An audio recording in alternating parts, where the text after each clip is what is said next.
All right, ladies and gentlemen, Mr. Brad Kearns. I'm going to bring a chair in case I... Oh! So high tech. I can hear myself. Saturday morning is time for rhythmic clapping, please, everybody.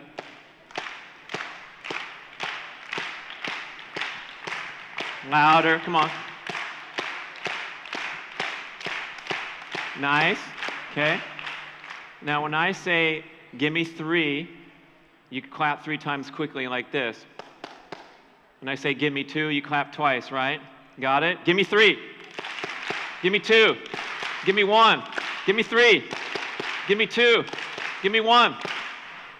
That's my son's basketball coach, Coach Dave, coaching a bunch of 8th graders, and they'd show up at the gym and they'd be all rowdy and crazy, and he'd get them doing a little clapping, and they were totally focused. So now we're focused. And now all rise, please. And we're going to take a deep breath, raising our hands over our head like this. Inhale, and then when you exhale, you just relax and let your hands drop. Inhale. Exhale. Okay, so when we take deep diaphragmatic breaths, you can sit down now. Maybe one more, you're sneaking it in, that's fair. So we take these deep diaphragmatic breaths, we activate the parasympathetic nervous system, right? We're in a relaxed rest and digest state as opposed to that sympathetic nervous system activation when we're breathing shallow panting breaths. So when you're taking deep diaphragmatic breaths, you're physically incapable of being stressed. That's why breath is so important. It's such a fundamental part of yoga.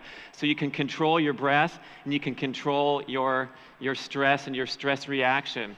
So now we're focused and we're relaxed, right? And we're getting to learn about ketones. Let's see. Ketone production happens in the liver under circumstances of low dietary carbohydrate intake. Interestingly, a single liver hormone known as FGF21 is responsible for the... Oh, it's the wrong presentation. Okay. It's called Get Over Yourself. Wow, what a title, right? This is the age of the guru. It's the age of social media and trying to grab attention to what you're doing and spread it out to the world. And sometimes, to me, it gets to be a little too much.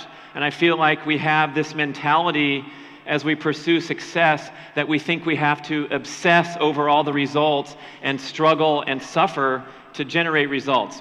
And that's why I want to title this presentation. I thought it was titled something else in the book, right? Success Mindset or something boring. So we're going to go with Get Over Yourself. My perspective is coming from being an athlete my whole life. And back when I was younger, I was a professional competitor in the sport of triathlon, swimming, biking, and running.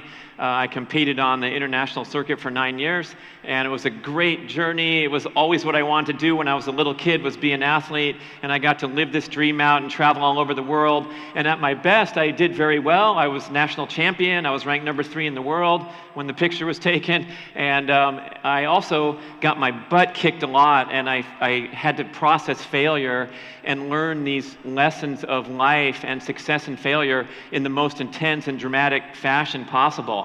I mean, there I am running around in my underwear, and when you get your butt kicked, everyone's watching you run in your underwear and get your butt kicked, and then you got to go home with your tail between your legs, because an athlete can really develop an ego and a sense of self-importance that everything's riding on the result of your race, and you have to go through and process that and get over yourself. So that's kind of the reference point that I like to share. And the most important thing, I have to share in a one-liner that I learned from my time as an athlete was that results happen naturally when your motivation is pure. And what I mean by that, with the pure motivation, is that you're doing something for the pure joy of the pursuit, of the activity, the appreciation of the process, and you are not attaching your self-esteem to the results. Because when you attach your self-esteem to results and get into that obsessive struggle and suffer mentality, that's when you get pulled away from your center of power and your center of good decision making and patience and resilience and all those things that you need to succeed, especially as an athlete. But feel free to draw some analogies to whatever your goals are. And we're talking about health here. A lot of people are interested in weight loss and improving their health and changing their diet, and all these same things go into play. So my best example of a pure motivation takes you back all the way to the start of when I started this crazy triathlon stuff. And I was at UC Santa Barbara, greatest campus in the world, enjoying life. Everybody's walking around shorts and a t-shirt, and you ride your bike all over the place. And I was just getting into triathlon and enjoying this new sport, having been injured and sick and devastated and disappointed trying to be a Division I college athlete and having it not work out. But now I'd get on my bike and I'd ride all around the mountains surrounding Santa Barbara, and I'd go in the ocean and practice my swimming and be at one with nature. And oh, it was such a wonderful time. There was surfing, there was fun things to do all the time. Sometimes you'd go to class if there was nothing fun to do. And then a great tragedy occurred in my life around that time, graduation. And I was all of a sudden, teleported into a suit and tie, driving an hour in Los Angeles rush hour traffic each way to my job in a high-rise downtown as a staff auditor at the world's largest accounting firm. And no offense to that career track, and the guys I was working with loved it, and it was so exciting to have this brand new career, but it wasn't my dream. Someone threw me into the wrong dream, and I wanted to go back to campus and ride my bike around and go surfing and try this fun sport of triathlon. That's what I was all about at that time. So I lasted a long time at the firm. I lasted 11 and a half weeks, and then I met with my supervisor, and I announced that I was retiring from the firm to pursue a career as a professional triathlete. And he went, oh, good luck with that. And he was right, because back then, this is many years ago, there wasn't really the opportunity to make an income like there is today. Triathlon's a big sport, it's in the Olympics now, but back then there was a few top guys, and they were the legends of the sport. Some of you that have been in the sport know these guys, the big four, and they took all the money and all the glory, and then there was a bunch of people chasing them. So I wanted to be one of those guys that was chasing them. But when I exited that office building for the last time, I felt this incredible sense of freedom. And I got out onto the street, and I looked up in the sky, and I thought, now the world's mine. I have this compelling goal. The very next day, I got on my bike and rode 103 miles. And this was after a winter of auditing books of savings and loans. So I was not quite in shape to do that, but I didn't care. I just kept pedaling those legs all over Southern California, and I got to the finish line, and I could barely walk, but I was just so full of that pure motivation and that joy to push myself and challenge myself as a triathlete. So I'd go to these races and race against the big guys, and I'd get 24th and 21st and 17th and 19th, and then I'd go to a small race where there was nobody important, and I'd get 4th or something cool. But I didn't care, because everything was, my success was self-referred. I was always judging only against myself. I didn't have any pressure or expectations placed on me by others, because no one cared about me. It was easy to get over myself under those circumstances, right? But there was always something positive, and there was always something to gleam on that I felt like I was improving. So even though I had no chance of making money and I was well behind these guys, I kept improving slowly but surely. And my training was very successful, very effective, because there was no technology back then. There were no coaches. There were no people measuring and judging what I was doing. I'd just wake up and I'd do what I felt like. So if it was a nice day to bike, I'd go bike. And if I wanted to swim, I'd go swim. And if I was tired, I'd go back home and rest. And all these things were actually representing the highest level of sophistication as an athlete. But I didn't realize it, because I was just stumbling along as a young kid.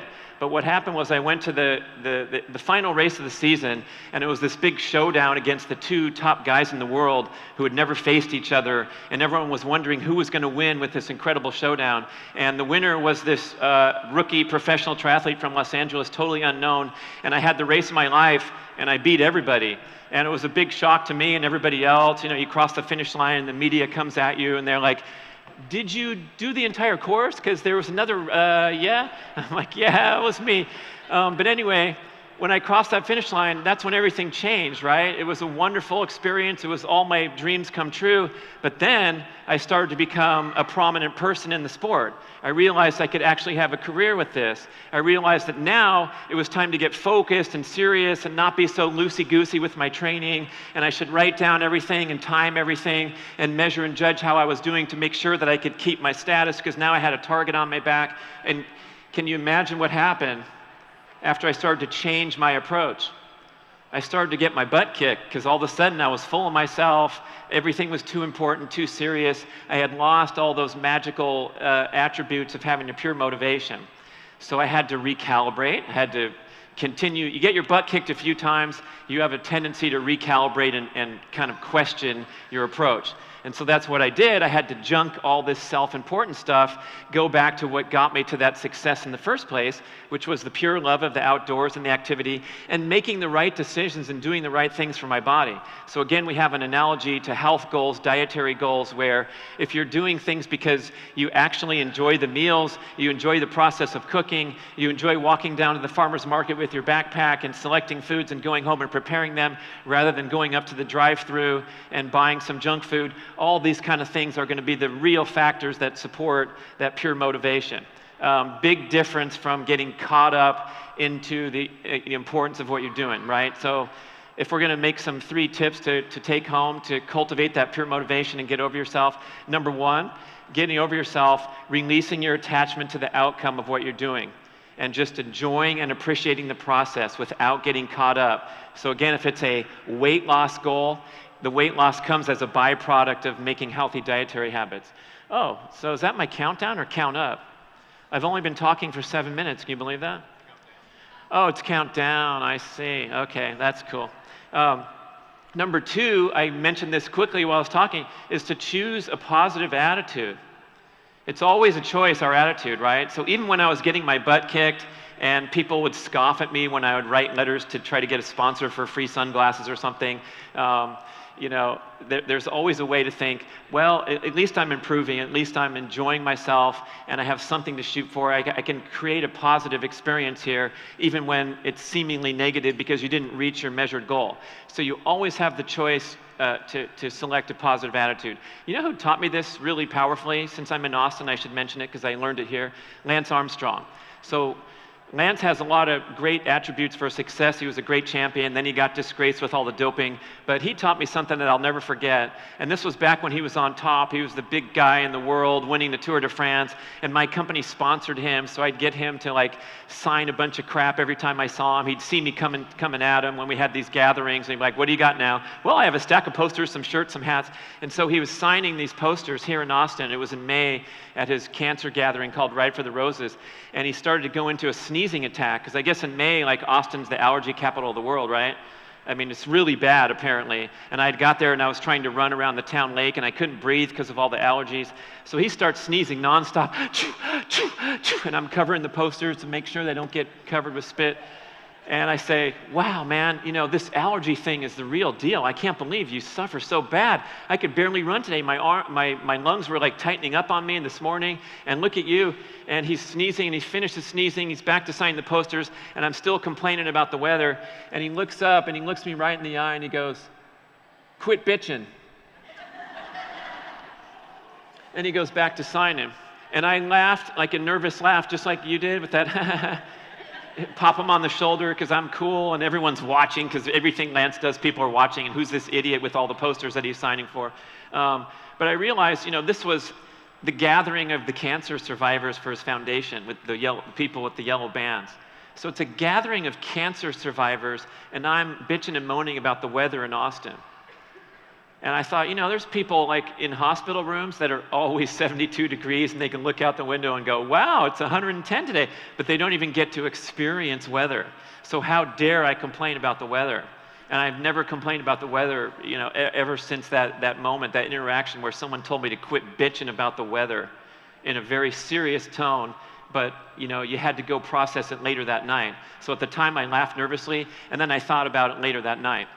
So that's choosing a positive attitude at all times, no matter what, even if it's flooding, like the people in my hotel who are pushed out of their homes in Houston, and they're smiling on the elevator with their dog and their kids. positive attitude. And then finally, since we got to have some theme related to the KetoCon, right?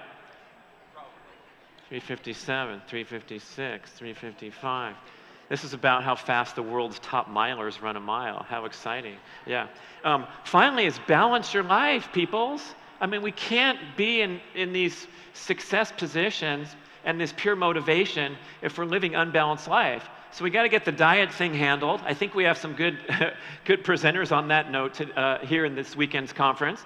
Got to get the exercise thing handled, not over-exercising like I was guilty of when I'd struggle and suffer, right, when I talked about. It was basically the mistakes I made that I needed to get over myself was overtraining, because I pushed myself too hard, because I wanted to win so bad, because it was so important to win, so I'd push myself beyond what my intuition really told me I should do. So train and exercise in an intuitive manner. Don't push yourself too hard. And when you're feeling restless, like you haven't been moving enough in your life, get out there and move more, because we have all these sedentary forces pushing us into sedentary patterns, and it's extremely unhealthy. Finally, the sleep is my big one. I'm a big champion of that. I think we have some presentations touching on that here and there. But when it gets dark, the goal is to minimize artificial light and digital stimulation after dark. The primal, the paleo message, honoring the patterns of our ancestors. When it got dark, we got sleepy and we went to sleep. So now as soon as we flip lights on, as soon as we flip a screen into our face, we mess with that hormone, the melatonin onset that helps us get sleepy and have a nice night of sleep. So if you're not sleeping enough, you should forget about all your other goals and your dietary patterns and which process you're going to choose from Leanne's 3 choices. Just go to sleep more, okay? And then finally, stress management. There's a lot of ways and a lot of things to talk about here, but just taking a break from your busy life and that hectic stimulation of life. That's why we started clapping at the start, because everyone had to put their phone down to make 2 hands to clap, right? So if we're balancing our lives, choosing a positive attitude, and releasing your attachment to the outcome, we get to get over ourselves. Oh, push the thing, so at least I could say I had more than 1 slide. Or do I get to do that? I might push the wrong button. That's our book coming out in October, Mark Sisson and I. So I hope you go pre-order it right now. There's a bunch of bonus items. See, I had to plug something. And this is a great book. It's going to take you from start to finish to how to go keto the right way. Oh, I was going to try to finish right when you kicked me off. But how about a question or a comment? Anyone challenge what I have to say and think I'm wrong? That'd be fun, right? Want to do some more clapping? Yeah, more clapping. All right. Thank you. Thank you. Good to be here. Nice job, Brian. You're doing a great conference, your whole staff, too. Especially this thing. I'm going to keep this on like Leslie Nielsen. Did you see Naked Gun when he walked off stage and went to the bathroom? That was. All right. Thanks a lot for having me. Good luck with everything.